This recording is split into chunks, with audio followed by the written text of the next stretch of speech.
Hi, it's Canberra here. Thought I'd share with you a few of my thoughts as to where we go from here.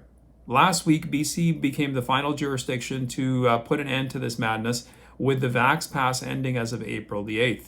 Now, for a lot of folks out there, they may be thinking, well, great, it's over. If I can go back to normal.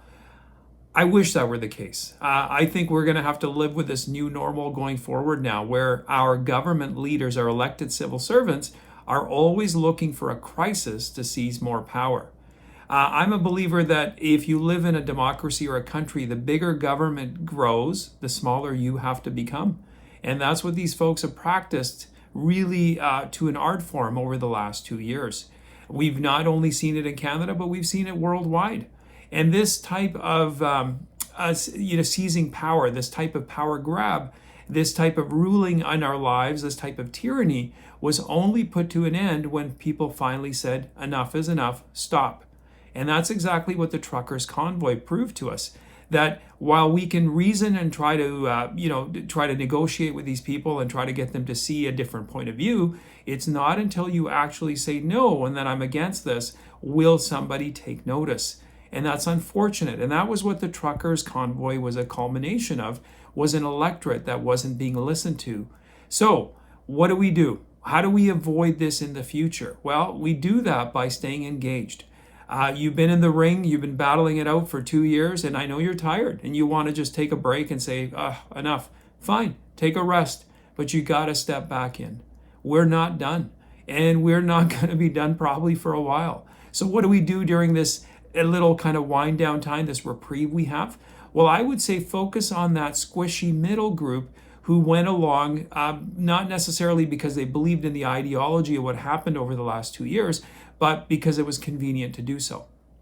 What do I mean by this? Well, we know that from the mass formation psychosis that there's a third of the crowd who basically will go along with the narrative. They'll support everything that's out there. There's a third who will go along simply because, it was just convenient. It's not something they really ideologically maybe believe in, but it's convenient. They want to be able to travel. They want to do the other things. They don't want to be living in discomfort. And then there's a third who are basically awake and aware. They can see through it and go, wait a minute, something's not right here. So we know which group most of us fall into that watch my videos. I get it. But we need to now, over the next few months, reach across the aisle to that squishy middle group. And how do we do it? Well, we share with them the facts that are dropping, the truth that's coming out. Recently, Dr. John Campbell, if you watch any of his videos, he's got a huge audience, was at a loss for words with the Pfizer numbers. He was genuinely disheartened and dismayed as to what he saw there. And he's not alone. There's a lot of people who were genuinely good people who believed everything they were fed, and they kind of never doubted how any of these politicians or pharmaceutical companies or anybody else could be lying to them. Well, as it turns out, there was some mistruth, to put it lightly or to gently. So what I would say is it's really important that we now reach to those people in your own circle who felt very much like Dr. Campbell. And as these new revelations keep coming out, left, right, and center, share it with them. The goal being not to rub it into their faces and say, hey, you were totally offside on this, but more importantly, to make sure that they're allies of ours. So for when the next time this insanity comes around, we've got a larger army to fight with. We've got more people on our side. And the more of us there are, the less likely the politicians will have the opportunity to implement what they're trying to implement.